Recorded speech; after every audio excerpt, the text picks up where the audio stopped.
Okay, it gives me great pleasure now to introduce the non-executive director of CG Spectrum, Mr. Ryan Trainor, to say a few words. But before I do, let me just say, when you have a guest speaker like Ryan, a very experienced man, you reach out to him, you go, "Hey, Ryan, just send me a quick bio for your intro." And Ryan sent back something that we had to print on an A3 piece of paper, mate. Look, how many words did you need to have printed here? You've done a lot, haven't you, Ryan? You're very impressive. I've had it highlighted in bold, the bit that we're going to talk about. You're the executive chairperson of CG Spectrum for over 9 years. Well done. But also the founding director of Fortress, the largest gaming and esports entertainment venue in the Southern Hemisphere. Make him feel welcome, everybody. Ryan Trainor.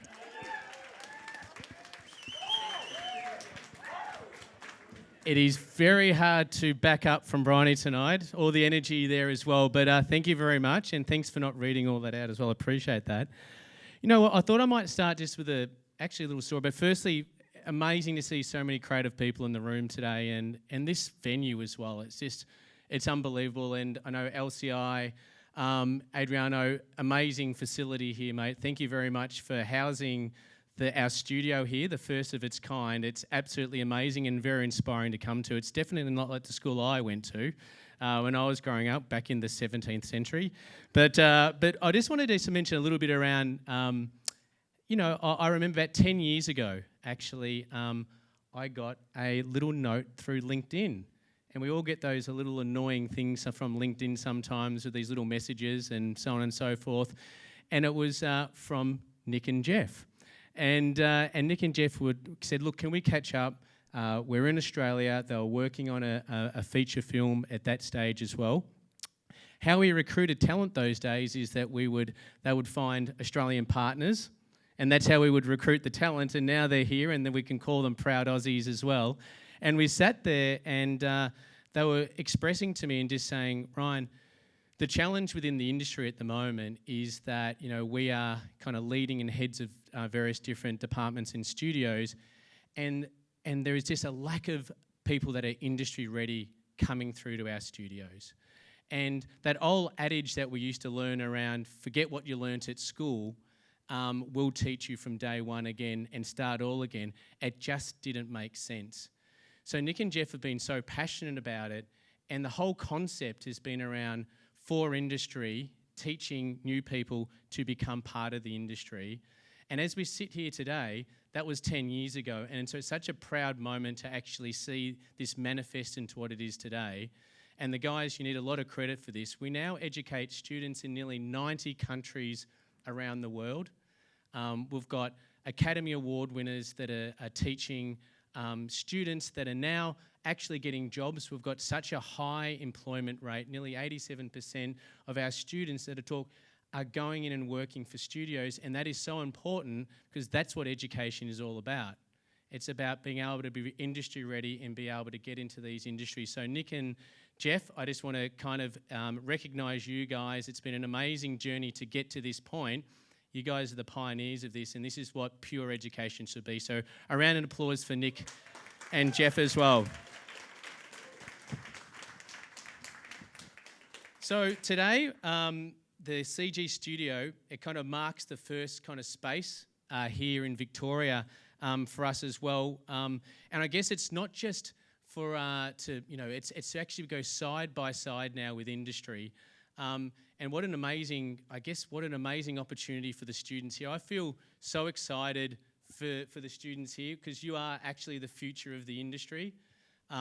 Obviously, with every industry, there's always challenges, but it is such an exciting time to be part of this and to be taught. And if you just have a look along the wall, along here, they've worked for some of, the most major studios and game studios. And to be able to access this, what I do employ is that this is such an opportunity to go and ask for favours. It's your persistency at this stage is what's really going to get you through, and the skills are a wonderful thing, and you're here because of your skills, but at this point from on, it's all around the tenacity and the want. And I'm just so excited for everybody because you're at this amazing part of the journey. As you get older, you reflect on these moments. I used to have hair. When I had CG Spectrum at the start, I did have hair, I promise you. But now it's such an amazing chance for you guys as well. So if you think about the Game Changer Academy, we're going to have 150 students who will access film, concept art, animation, game design and programming over the next 2 years. And you're learning from mentors from Disney, Pixar, Epic Games and so much more. But I think what is the most amazing thing, I guess, is the vision for Vic Screen and Creative Victoria and the Victorian government to actually think about and create a program like this to create local talent and compete on a global stage is a really big vision, and it just shows how much dedication the government has to be able to create an amazing creative industry here. It doesn't just happen. It took a lot of thought. We went through a very long process to be able to have the privilege to be able to teach the students here today. So I just want to recognise Vic Screen as well as Creative Victoria and the Victorian government. Thank you very much. And I think they need a big round of applause tonight as well. To our industry partners and mentors, it's so when I talk about CG Spectrum, I'm just I do ooh and ah about it because to give up your time as well as your experience, it's like the pure apprenticeship, isn't it? It's been taking one skill and giving it to another.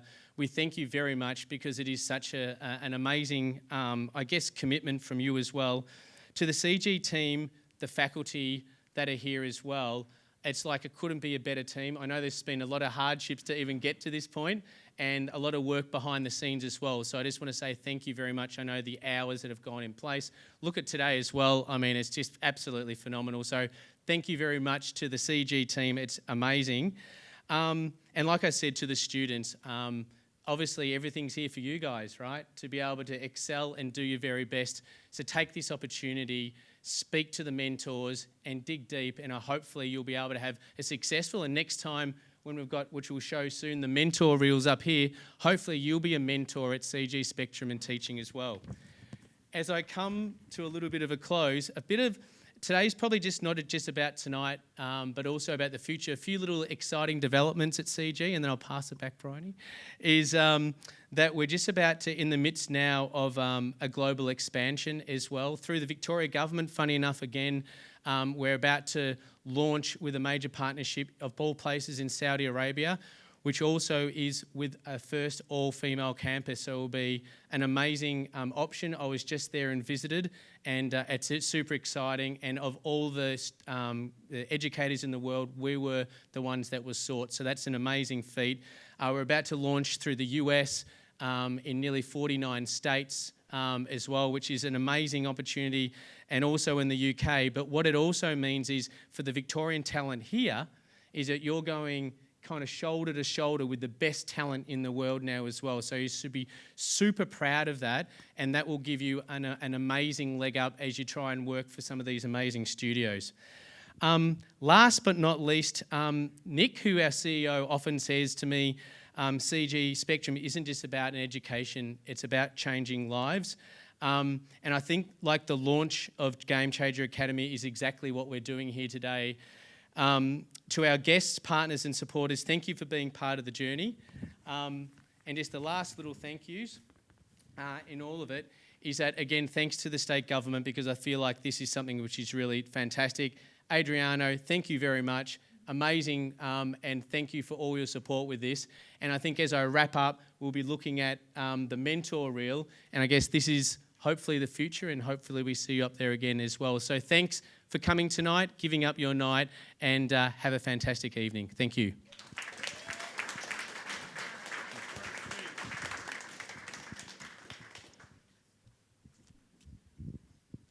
Every student that comes to the door is one of the very first conversations I almost always have is you have to remember that you aren't coming in here as a student. In fact, don't even use that word. You're coming in here as a professional. That means dress the part, act the part, and learn the part. Take it seriously. This isn't a hobby. This is your future and current career, meaning you are a professional. You might be taking classes, but you're here to not only learn, but you're also here to develop and become that person that you want to be. As a student, I think the most attractive thing about the school is that we supply mentors who are working in the business, who are the best at what they do, and the students get to interact with them one-on-one. I would have loved having something like that when I was young. That was what was missing, was I needed that interaction, and we provide it. You get to be in there with a mentor, you become friends with them and your other students, and I've never seen that at another school before, at least not to the level we provide of interaction that's comfortable and familiar. In other schools, you'll get a mentor maybe giving you some passing feedback on how to make an environment or something like that. But our school looks at it from a holistic standpoint, where we don't just teach you one thing or how to create this particular piece of artwork. We teach you broader scale approaches to be able to create environment art or props or characters and creatures, all of it. And we've actually had students come in from universities where they've told us that they've learned more in a few months than in years of practice at major universities. So I'm pretty proud of that, proud to hear that we're having that impact on students. New students, when they come in, sometimes you can see they're a little bit shocked that, it does take work. But as with anything, if you were to be a pilot, if you were to be a surgeon, right, you'd have to do a lot of hours. So, and you'd want a pilot to be spending a lot of hours when they fly a commercial jetliner. We don't do anything that serious and potentially dangerous, but it's the same idea. I've always kind of come to the approach of teaching and education as a whole as a realization that, everybody's got a journey that they've gone through. And I look back to my past and I say, what are the things that I wish I'd had as I was progressing, as I was learning to become a digital compositor, a senior compositor.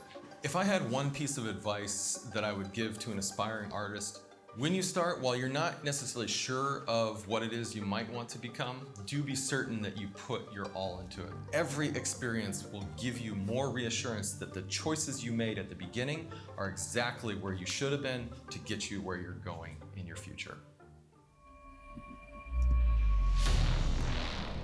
A round of applause for the video. Excellent. Okay, we've got a real treat coming up for you now. We've got a panel discussion featuring some of the key players in the industry. So it's time to meet the panelists. Don't be scared. You can come forward. It's okay. There you go. Come on. Come on. It's okay. Thank you. Look at you. Very proud up there at the front. I love it. Okay, our first panelist has over 30 years of experience across visual effects, film and animation, and has worked in Australia, Hong Kong, London and New York. She's held leadership roles at ILM, Dr. D and Rising Sun Pictures, and is now the head of a studio at Frame Store, Melbourne. Please welcome Lara Hopkins. Welcome, Lara. You fill up from the end. Thank you so much. Our next panellist has spent 15 plus years in visual effects and animation production, managing complex projects at major studios such as DNEG and Weta Digital. She now leads learning and development at Princess Bento, focusing on talent growth in the industry. Welcome, Kirsten Canby. Hello, welcome. Okay, next up, this person is a leader in game development with over 10 years experience working on such titles as Armello, Jump Site Odyssey and Solium Infernum. She co-founded Girl Geek Academy and has sat on the Vic Screen board and was named in Forbes 30 Under 30 in 2017. Welcome, Lacey Kane. Lacey, that's very impressive. I know you said it's a long time ago, but now. 2017 was a great year. What's the embargo on a 30 under 30? You can literally use that for the rest of your life. 30 under 30. Okay, our next panelist has had 15 plus years in visual effects and specialises in effects, lighting and composition.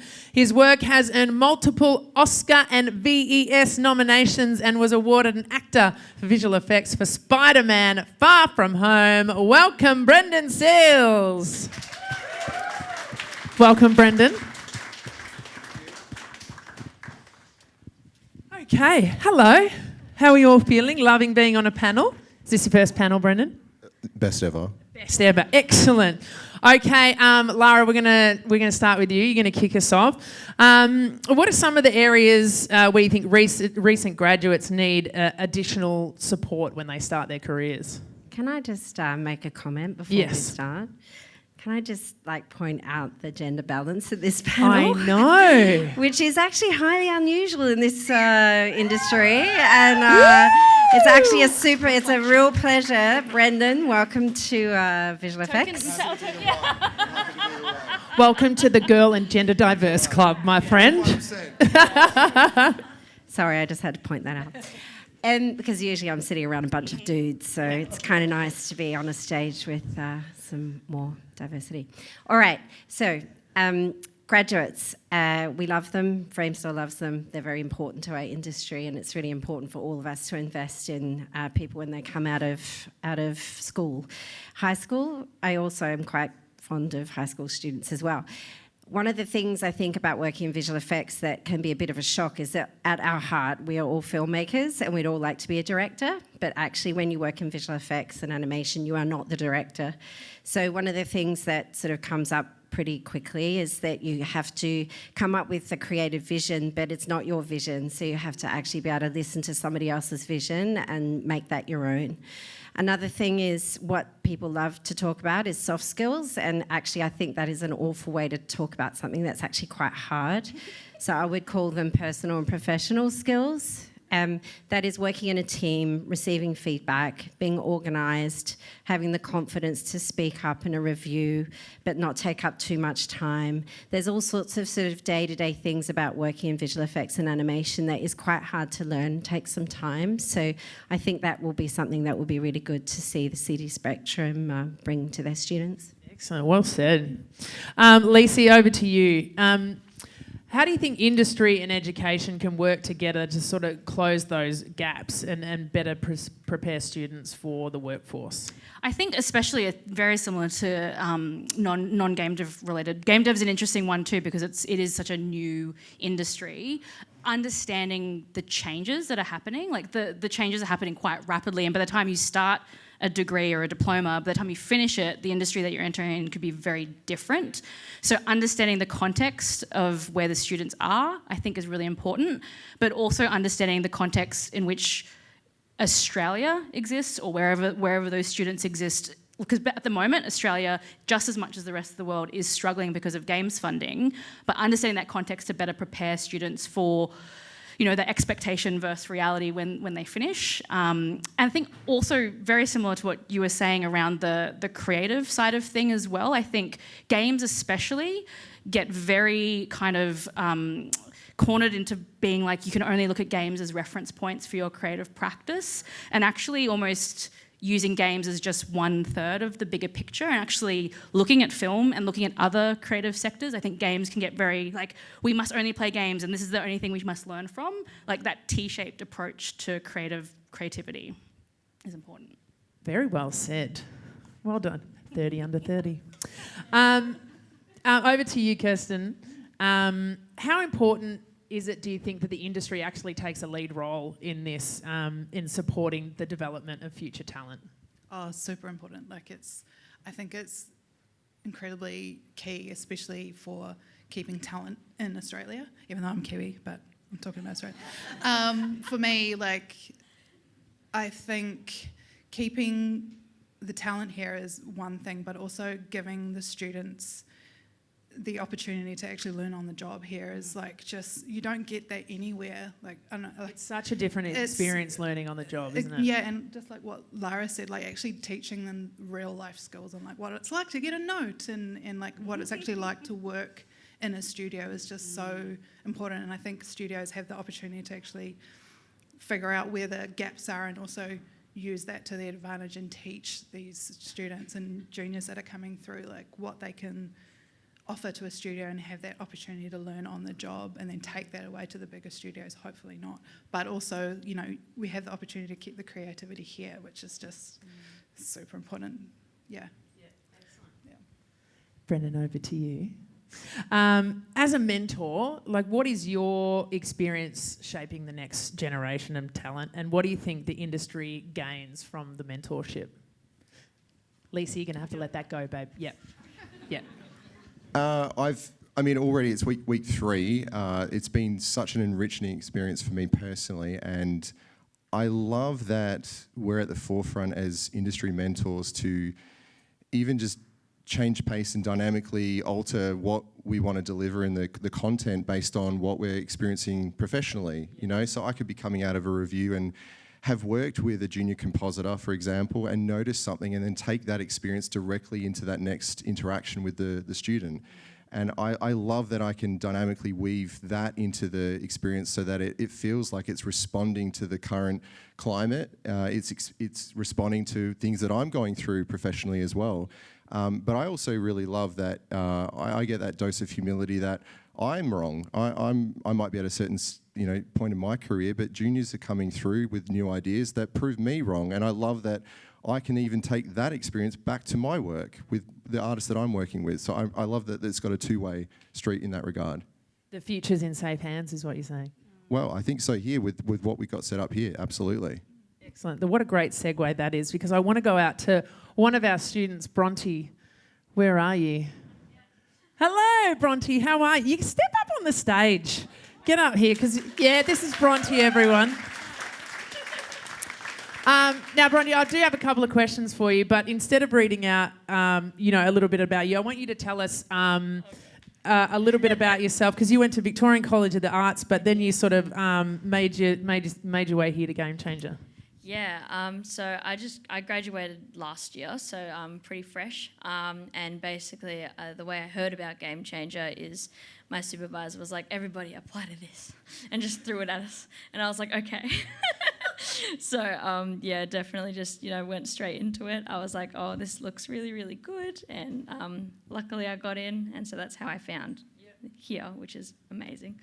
What are some of the most valuable things you've gained by learning here? Oh, so far, it's only early, but I've already learned so much so far. One of the most valuable things, I think, is definitely the mentorship. And I feel like a lot of people also agree. The fact that, day one, I went on a call with a mentor and they were like, I've seen your show reel, it's really good. I'm like, oh my. I can't believe you watched my show reel. Someone saw my show reel. Okay, that's cool, because you apply to jobs and don't really get feedback, so it's always good to get one-on-one feedback with these mentors and these industry professionals, and just the networking opportunities you have is just really, really valuable. So I think that's amazing. Feedback is so important, isn't it? Because as you go, you need to get that reinforcement or ways to correct in order to get better. Yeah, absolutely, completely agree. And I was speaking to you before about receiving feedback and getting used to that, and I think that's also a really good thing we've been learning here. Obviously in uni you get that feedback, but here it's it's someone else's idea and you are trying to make that idea, and then you send it back and it's how's this, and they're like, change this and that, and you got to learn that it's not personal, it's your job. And so learning how to receive that feedback and just get on with it is a really good soft skill, even personal development skill. Soft skill, personal development. Yeah. I remember receiving feedback on a song that I had written for the very first time, and it was like cutting off a limb. It was it's a real skill that you have to learn. What do you mean? So, okay, Bronte, one last question for you. I want to know, what is your ultimate job? Where do you see you, if someone could snap their fingers right now and give you everything you want in this career, what is it? I think ultimate goal is that I actually want to show run my own TV series is probably the highest thing I'd like to go to. And what's the TV series about? Oh, I have 5 different ideas. So, yeah. No. Give us the front runner at the moment. Probably an extension to my grad film. It's a fantasy thing about a crazy jester who is a lesbian. A crazy lesbian jester. I think I dated her a couple of years ago. That's great. Yeah. Love it. Awesome. Big round of applause for Bronte, everybody. Bronte, you're awesome. Awesome. So I might pose this last question to everyone on the panel. Looking ahead, looking forward, what excites you most about the future of the collaboration between education and the industry? We'll start with you, Lara. Well, I think Australia and Victoria are at the cusp of a really exciting time in our industry. And I'm talking about visual effects, but I suspect it's for all of creative industries, in that for a long time, and I've been around for a really long time, as you can tell, we've been waiting for continuity of work and for projects to come to Australia, and there is a real momentum now that I haven't seen before in my career, where there's a lot of interest in bringing work to Australia, and there's a lot of amazing Australian work going on as well. So I think for all of us here who are involved in creating something exciting, we've got the work now to be able to actually give graduates the opportunity to come in and work consistently for a long time without having to be tempted to go overseas, to feel like they have to follow their dreams overseas. So that's what I'm personally excited about. Having lived around the world, it's nice to be in Australia right now when things are really looking very exciting. So that's exciting. Brendan, you got the mic. You can go next. Speaking to CG Spectrum, or about CG Spectrum, I've just really appreciated from day dot how open they have been to our feedback. There's no egos at the door. Daniel, wherever you are, props to you. He and I have been chatting back and forth very regularly on Slack on how to design the course as we're running it right now. And he's responding to professional feedback of what we need in the industry. And I think that is what we need as a benchmark to have the status quo lift in Australia for other institutions, and then we'll get there as an industry overall. So I really, really like where this is going at CG Spectrum. Excellent. Kirsten? Yeah, I was just going to pretty much say exactly the same thing. Just, being able to respond to what we need almost in real time using this kind of facility is amazing. Like if we need to suddenly, have a bunch of riggers or new animators, we have like the capability to be able to like crew up in Victoria and actually potentially be able to like fully crew a whole like creative, independent show, TV show or film. Like that's just so exciting to me. And also getting fresh energy. Getting a bit of lively kind of students around is also nice as well, not sort of tired, sad, angry people, which is nice. But less so in 2D animation these days. No offence to the tired, sad old people out there. I'm one of those people. You are seen, you are heard. We listen, we don't judge. Okay.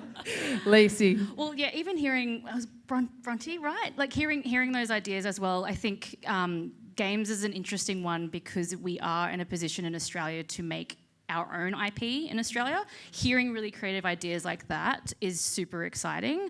I think while the other parts of the world might be struggling to get funding, the thing that I'm excited about over the next few years is seeing what shifts and where we can, as Australians, actually create our own IP for games. We don't have to scale up, we don't have to be these massive big studios, but creating a really good pipeline to allow more people to keep having opportunities to do this is doesn't really exist in other parts of the world. So it's really exciting that Australia, like a lot of companies like this, still focus on creative practices rather than just churning out students in different ways. So that's what's very exciting to me. Yeah. Excellent. Please give it up for our 4 panellists, everybody. That was fabulous.